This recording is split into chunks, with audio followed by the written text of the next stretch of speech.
Hoje nós vamos falar sobre educação patrimonial.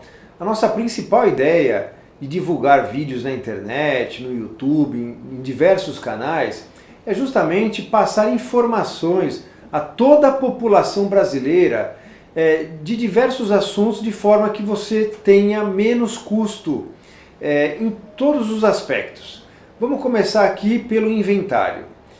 As pessoas acham que quando a gente fala em inventário, que é o grande vilão da família brasileira, é o inimigo da família brasileira, de forma a gente tem um cunho ali de brincadeira, mas é uma verdade.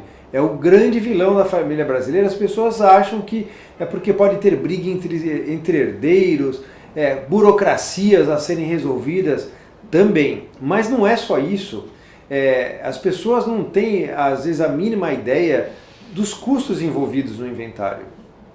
Certamente todos devem saber ali para que serve o inventário, que ou já ouviu falar porque morreu algum parente, que é aquele procedimento que pode se dar de forma administrativa ou de forma judicial para que eu tenha acesso à herança do meu pai que faleceu, do meu parente que faleceu. Esta é a noção que a grande maioria da população brasileira tem sobre um inventário. Agora, existe custos envolvidos nesse inventário. Ele pode consumir de 20% a 40% do patrimônio da família.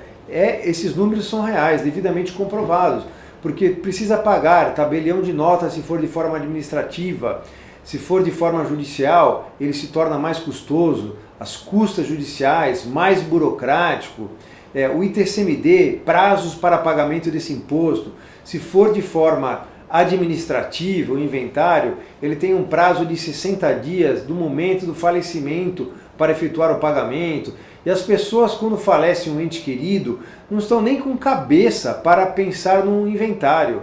Está naquele momento de dor, aquele momento de luto, e rapidamente tem que já pensar em resolver o problema. Temos que correr, fazer o inventário. E aí é que começa o problema, porque aí as pessoas vão descobrir, sentir na pele, quanto isso pode se tornar caro, um processo de inventário. Para se ter uma ideia, o pagamento ali do imposto, do ITCMD, 4%, não é com base no que consta ali no imposto de renda da pessoa que faleceu, porque é extremamente comum as pessoas, inclusive as pessoas mais velhas, terem imóveis ali de 20, 30 anos para trás, que o valor histórico do imposto de renda é muito baixo. Então às vezes a pessoa acha, não, é baixinho, eu vou pagar o ITCMD ali, somando tudo dá R$1 milhão, mas não é assim que funciona. A base de cálculo é o valor de mercado do imóvel. Aqui, para quem é do município de São Paulo, tem um tal de valor venal de referência. Então o imóvel pode estar por R$100 mil no imposto de renda da pessoa que faleceu. Se o valor venal de referência for R$1 milhão, a base de cálculo para recolhimento do ITCMD será esse R$1 milhão. Existem algumas formas de eventualmente entrar com mandado de segurança para que recolha com base no valor do IPTU, o valor que é a base de cálculo do IPTU. Isso também é possível, mas aí vai contratar o advogado para fazer esse mandado de segurança, acabar saindo tão caro também. Então a nossa missão aqui de passar essas informações, de educar o povo brasileiro que não precisa ser dessa forma. As pessoas até compra e venda de imóvel, paga-se ali, às vezes nem sabe que tem que pagar o ITBI, mas paga o ITBI, lavra a escritura e não leva registro. Aí a pessoa corre o risco de quem vendeu, eventualmente isso acontece normalmente com terrenos. A pessoa compra um terreno para construir em um loteamento, em algum local, e não leva registro. Aí a pessoa que vendeu para ele, vende para segunda, terceira, quarta pessoa. Não é correto, mas é dono quem registra, não leva registro.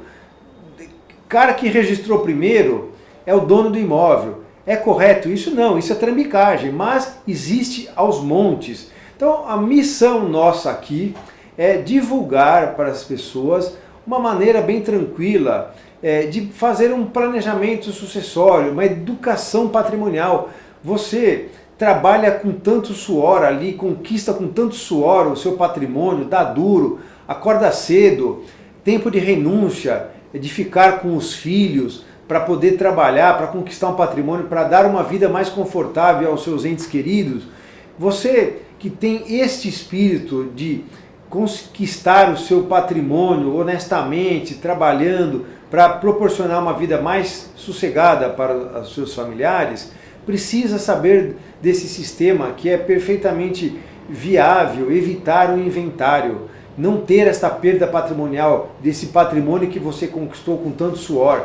Você consegue, as pessoas também acham, por exemplo, doação. Eu vou doar o meu imóvel em vida para o meu filho. Não faça isso, você vai perder o controle. Já expliquei nos vídeos aqui que nós colocamos no nosso canal. Vou fazer um testamento. Também já expliquei o problema que é o testamento. Você pode deixar um grande abacaxi para a pessoa que você quer beneficiar. Então você consegue colocar à disposição da sua família, do seu ente querido, esse sistema de holding patrimonial.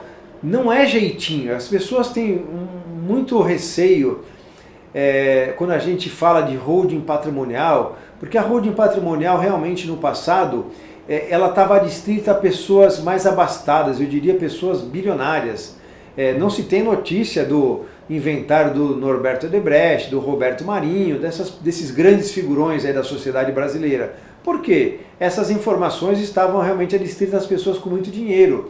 Agora hoje, com a internet, isso pode ser divulgado aos 4 cantos do mundo, que é possível você colocar um sistema de holding patrimonial à disposição de qualquer pessoa, não só das pessoas mais abastadas. É perfeitamente viável, eu diria que é determinante que você faça isso para as pessoas que você ama. As pessoas também acham, ou achavam, né, agora está mudando um pouco, que a holding patrimonial era para políticos corruptos esconder dinheiro lá fora. Não, o sistema, até isso no passado era, mas nós vimos nos noticiários recentes que tudo que foi feito de forma ilícita foi repatriado para o Brasil. Não adianta, o sistema não serve para tutelar o ilícito, ele serve para tutelar o lícito. Então é perfeitamente viável, se você que é trabalhador, você que conquistou aquele seu patrimônio com tanto suor, colocar esse sistema lícito, de acordo com as legislações. Tudo isso é feito às escâncaras, porque a Receita Federal sabe desse sistema, o Estado sabe, a Prefeitura sabe do sistema de holding patrimonial, não é ilícito, tanto sabe que político tem, o político que é honesto coloca ali o seu patrimônio, o empresário que também trabalhou, conquistou, coloca o seu patrimônio, e se futuramente tiver algum problema, não terá, se feito com objeto ilícito e com produto do seu trabalho, não terá qualquer tipo de problema isso. Então, o nosso objetivo aqui maior é divulgar esse sistema de planejamento patrimonial da família por meio do sistema de holding patrimonial, para evitar que o governo tungue ali parte do seu patrimônio que você conquistou com tanto suor o dia que você não estiver mais aqui. Então você consegue colocar em prática esse sistema de uma forma planejada, com total tranquilidade. Você consegue, com o que você ganha, fazer um planejamento para colocar isso à disposição da sua família. Ao contratar um profissional, você negocia ali com total tranquilidade a forma de pagar, o pagamento do imposto, se eventualmente for, a depender do sistema que você for montar, pagar o ITCMD com uma redução de até 80%, você consegue se programar também para pagar esse imposto, e não aquela coisa atabalhoada que vai ser o dia que você não estiver mais aqui e tiver que deixar os seus familiares correr atrás disso, porque as pessoas não gostam de pensar na morte, na herança. As pessoas não gostam de falar desse tema. É um tema realmente muito sensível à sociedade brasileira. Agora, é importante, isso chama-se educação patrimonial. Eu estou com uma certa idade, eu vou precisar... As únicas certezas que nós temos, que a gente brinca aqui no nosso escritório, são duas. Que nós vamos morrer um dia e que nós vamos pagar imposto. Então, essas duas certezas nós temos. Então, já que temos essas duas certezas, já que vamos morrer um dia, por que não planejar a sucessão para pagar menos impostos, já que teremos que pagar menos impostos? Então é viável fazer esse sistema. E se você quiser saber mais como funciona, as legislações pertinentes sobre esse tema, acompanhe nossos próximos conteúdos que você, ao cabo de assistir todos os nossos vídeos, entenderá que é importante essa mudança, eu digo essa mudança de paradigma, é mudar o pensamento provinciano da sociedade brasileira, achar que ter um CPF, ter um CNPJ é muito complicado, eu quero ter as coisas no meu CPF.